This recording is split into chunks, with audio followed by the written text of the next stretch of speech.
Hello and welcome to episode 11 of the channel. A lot to talk about, so let's get right to it. In episode 11, we'll start off with college. Iowa gets handed the tough loss at home versus Minnesota on a fair catch signal that was called, but I don't agree. There's the video right there, decide for yourself. They say that the left hand was up, signaling a fair catch. Iowa still had 1 minute and 46 seconds and 3 timeouts to go in that game. A lot of time, but they couldn't get over that call, and they ended up losing to an unranked Minnesota. Huge loss, as their bowl opportunities are now lost, and their season is over unless a miracle happens in the college football world.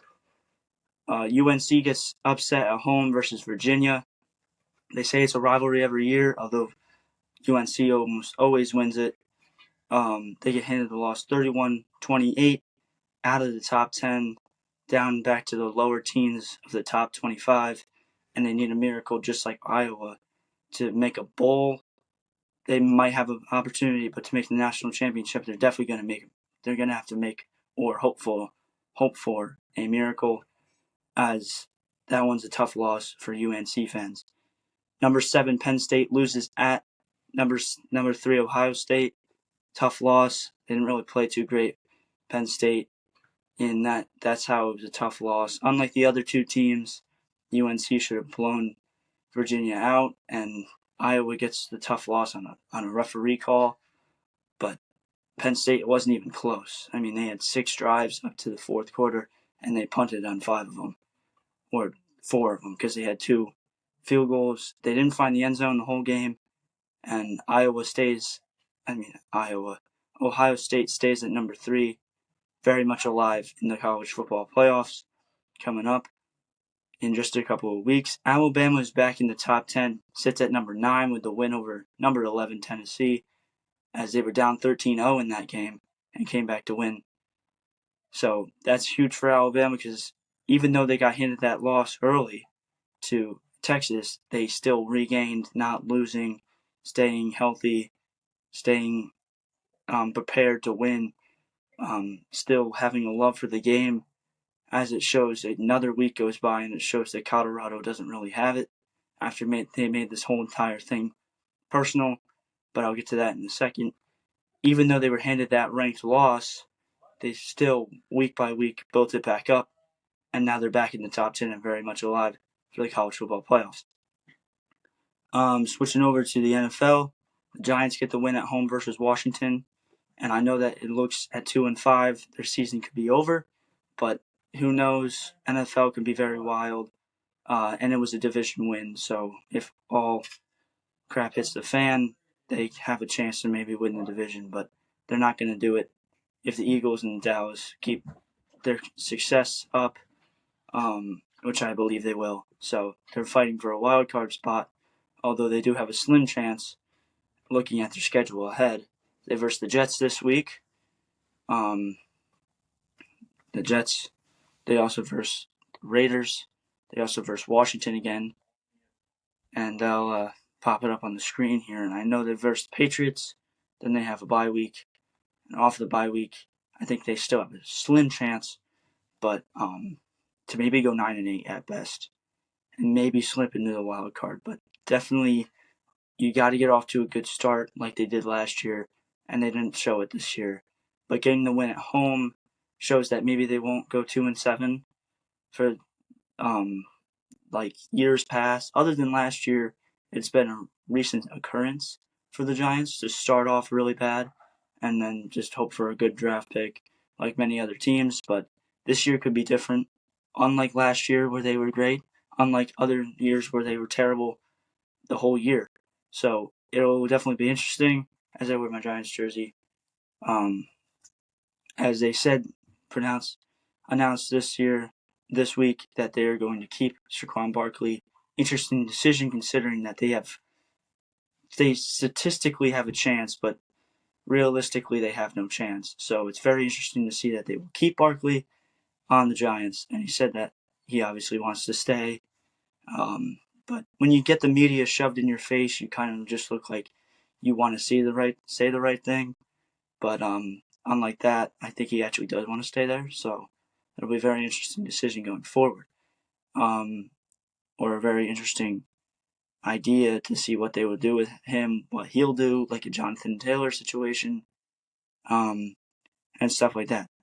As I was talking about the NFC East, unlike the NFC East, there's a lot of divisions that are wide open at this point in the year, going into Week 8. So that includes NFC South, AFC East, and maybe you could add one more, but I think those are the top three of just wide open divisions. The Bills get handed the loss to the Patriots. That keeps them in division hopes of winning that. And I know it's like, oh, the Dolphins are so great, but the Dolphins cannot win a road game as they haven't all year. They lost to the Bills earlier in the year. They lost to the Eagles on Monday Night Football, or Sunday Night Football, excuse me. So it'll be very interesting to see that division going forward. Of course, you got a lot of other teams that are right there. You got the Saints, who are one game below 500 off that terrible drop by Monroe. You got the Texans, who might win that division, although Tennessee just traded Kevin Byard to the Eagles. Questionable decision considering their division's always wide open in the AFC South. So, those three divisions are definitely a watch every year because most of the teams are either really good in some recent years. When the Bucks won the Super Bowl, the Saints were right there as they lost to the Bucks in the divisional game. But definitely something to watch.